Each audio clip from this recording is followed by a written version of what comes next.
A kid who can't catch a break, literally running after his school bus because he overslept, suddenly becomes a superhero. Sounds cool, right? Wrong. Because every time this dude tries to save someone, things go completely sideways. We're talking accidentally killing people, setting birds on fire, and causing more destruction than the actual villain.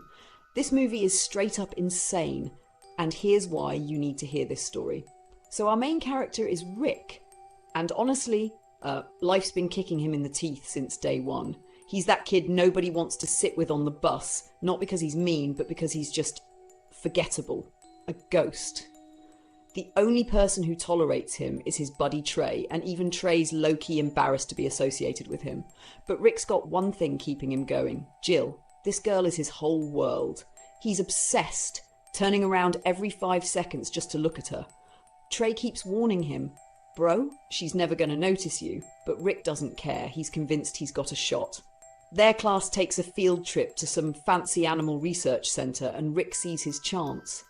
He walks up to Jill, acting all confident, claiming he's this amazing photographer. "Let me take some sick photos of you," he says.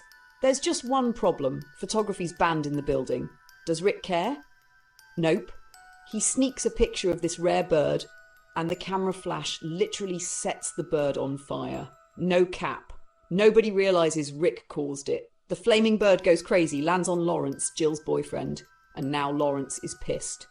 He's about to beat Rick into next week when Uncle Lou shows up. Uncle Lou's Lawrence's uncle and a big investor in the research centre. He stops the fight and asks Rick about his family. Rick tells him his parents are dead and he lives with his aunt and uncle now.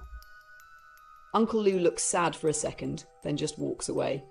But Lawrence, he's not done. The second Uncle Lou leaves, Lawrence shoves Rick straight into a pile of animal crap. Rick's humiliated, covered in filth, desperate to clean himself off. He grabs what he thinks is water, but nope, it's some chemical designed to attract male animals. Within seconds, animals from every direction come rushing at him. They're climbing all over him and everyone's dying laughing. During all this chaos, a dragonfly bites Rick on the neck. He doesn't even notice because he's too busy being swarmed. And Trey? Instead of helping, this man pulls out his phone and starts recording the whole thing for YouTube clout. Real friend, right? Rick goes home feeling like absolute garbage. His body's swollen, he's dizzy, and when his uncle tells him to feed the fish, Rick walks over to the tank and just throws up right into it. Classy. He drags himself to his room and passes out. Meanwhile, Uncle Lou's in his secret lab with a team of doctors. Turns out he's dying from some terrible disease, and he doesn't have much time left. But Uncle Lou's been building this machine with a scientist, a machine that's supposed to cure him. The doctor's like, "Yo, this thing's not ready. We can't turn it on yet." Uncle Lou doesn't care. He forces the scientist to activate it anyway. The machine powers up. There's a massive explosion, and everyone thinks it failed. Another scientist even starts mocking Uncle Lou. Bad move. Uncle Lou, still sitting in the machine, grabs the guy's hand and drains his life energy. The scientist drops dead instantly. That's when Uncle Lou realises this thing actually works. As long as he keeps absorbing people's life force, he'll never die. The villain origin story just wrote itself. The next day at school, there's this big event with Stephen Hawking as the guest speaker. Hawking's giving this inspirational speech about never giving up despite his disabilities, and everyone's listening, except Rick. He's still obsessing over Jill. Then things get weird. Rick accidentally bumps into Lawrence, and suddenly Rick's hand gets stuck in a sink. Not on the sink, in it. He pulls and the entire sink rips off the wall and crashes onto Lawrence. Lawrence charges at Rick, and Rick takes off running. He crashes into some big dude and his hands stick to the guy's body. Rick's panicking, trying to pull away, and when he finally does, the dude's clothes come off with his hands. Everyone's just standing there in shock, like, what the hell just happened? Rick runs outside, freaking out. He's thinking, do I have superpowers? So he tests it, tries climbing a building with just his hands, and it works. He sticks to the wall like Spider-Man and climbs effortlessly. That's when it hits him. The dragonfly bite changed him. But this is where things go completely off the rails. Rick sees a woman walking her dog and a truck comes speeding toward her. The driver can't stop. Rick jumps in, pushes the woman out of the way, and gets hit by the truck himself. Everyone's horrified. But when the dust settles, Rick's standing there without a scratch. The truck totaled. Rick, perfectly fine. Then he turns around. The woman he saved, she's fallen into a woodcutting machine and she's dead. Rick just killed someone trying to be a hero. This dude can't catch a break. Rick goes home and tells his aunt and uncle about his powers. His uncle doesn't believe him at first, so he attacks Rick with a knife. The knife hits Rick's body and just bends. It doesn't even scratch him. Now they know it's real. We get a flashback to Rick's childhood. Rick and his parents were leaving a show when robbers attacked them. Rick tried to protect his parents, but in the chaos, he accidentally killed them with his own hands. Before dying, Rick's father gave him a ring Rick still wears. Rick angrily throws the ring away, but it comes flying right back to him like it's cursed or something. Then Jill shows up. She tells Rick she's not happy with Lawrence and wants to date him instead. But Rick completely misunderstands. Lawrence pulls up in his brand new sports car, and Jill tells Rick she wishes he had a car like that so they could go on drives together. Then she leaves with Lawrence. Rick looks at his broken bicycle and realises he'll never have what Lawrence has. Rick starts researching online and finds Behavior, who runs a special school for kids with superpowers. Rick decides to visit him to figure out how powerful he really is. The next day, Rick tries to take out a bank loan to buy a sports car. He goes to the bank with his aunt and uncle, and of course, robbers show up. Rick manages to escape with his aunt, but instead of stopping the robbers, he helps them get away. Because why not make things worse? Outside, Rick sees a crowd watching a monkey do tricks. Suddenly, he hears his uncle screaming in pain. Rick rushes over and realises it's serious. Paramedics take his uncle to the hospital. Back at his office, Uncle Lou's getting weaker. He grabs his assistant's hand and drains her life energy, killing her instantly. He hides her body in a cabinet. Classic villain move. Rick visits Professor Xavier, who takes him to the special school for kids with powers. The place is wild, full of people who look normal but have crazy abilities. Xavier introduces Rick to his wife, who's holding what looks like a doll, but the doll is actually their son, and he uses telekinesis to throw Professor Xavier across the room. Mrs. Xavier scolds Rick for not having a superhero costume yet. She tells him to design one immediately, so Rick makes a green suit with a black dragonfly logo on it. He goes up to the rooftop to test it out, and another superhero shows up wearing a similar costume. The guy says, "This is my spot." Rick's like, "We can share," and it's hilariously awkward.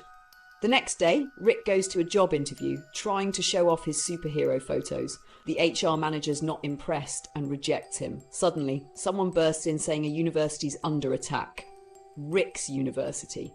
Rick disappears and shows up at the university in his dragonfly costume. Uncle Lou's there in full villain mode, wearing a silver suit. His plan? Drain the blood of young people and turn it into a serum to keep himself alive. A massive fight breaks out. Uncle Lou throws blades at Rick, but the costume's so strong they don't do anything. Realising he can't win, Uncle Lou escapes.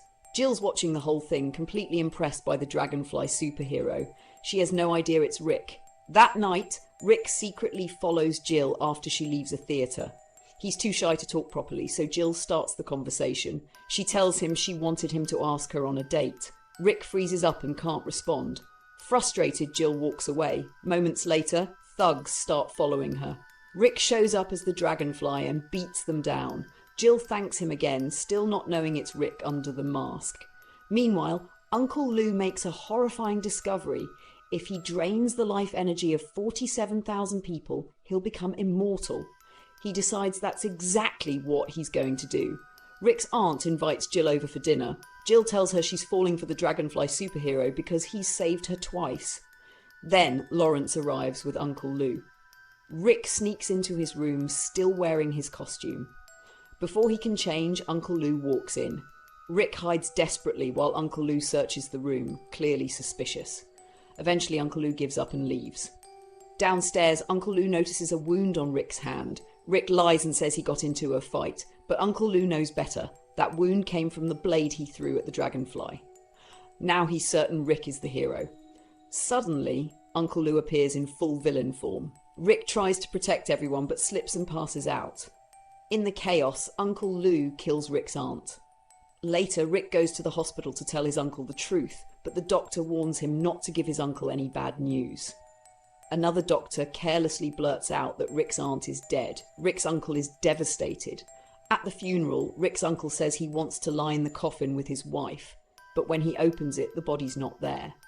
The actual coffin arrives late, and when they open it, Rick's aunt's body rolls out and falls straight into a nearby fire, burning completely. Days later, Rick's broken, depressed. His house is a mess. His uncle and Trey show up and give Rick his father's ring again. His uncle reminds him what it means to be a superhero. They don't give up, even when everything's falling apart. They see a news report about a huge city convention. They realise Uncle Lou's going to strike there. At the convention, Rick still doesn't know Uncle Lou is the villain. He asks Lou who the villain is, and Lou points at a monk on stage. Rick attacks the monk, giving Lou time to escape and reveal his true form. Now fully powered, Lou drops a roof on Rick. Rick survives and throws it back up, but it crashes down on him again. Lou throws blades to finish him off, but Jill jumps in front of Rick, taking the hit to save the dragonfly. Seeing Jill hurt fills Rick with rage. He carries her to the roof, where Lou's activating his machine, draining thousands of lives. Rick uses the machine to bring Jill back to life. But there's only seconds left before Lou becomes immortal. Rick charges forward, dodging blades with backflips, and reaches Lou. He grabs fuel and causes a massive explosion, destroying the machine and killing Lou. Rick and Jill fall from the rooftop together. As they're falling, Jill sees the ring on Rick's hand and finally realises the truth. Rick is the dragonfly. They confess their love mid-fall and somehow they survive. Look, this movie's a trip.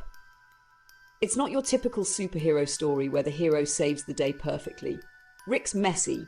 He makes mistakes, huge life-ending mistakes. But that's what makes it different. It's about a kid who's been dealt the worst hand in life, gets powers he never asked for, and still tries to do the right thing even when everything goes wrong. The twist that Uncle Lou, the guy who seemed sympathetic at first, is the villain, that hits different. You don't see it coming until it's too late. Honestly, this movie's not perfect. The pacing's all over the place, some of the humour's dark as hell, like really dark. And Rick accidentally killing people while trying to save them is a lot. But that's also what makes it memorable. It's not afraid to show that being a hero isn't easy, and sometimes good intentions lead to disaster. If you're into superhero movies that break the mould, where the protagonist's more of a disaster than a symbol of hope, this one's worth checking out. It's got heart, it's got action, and it's got moments that'll make you laugh and cringe at the same time. Bottom line, it's messy, it's wild, and it stays with you. Give it a shot if you're tired of the same old hero worship. Sometimes the best heroes are the ones who barely survive trying.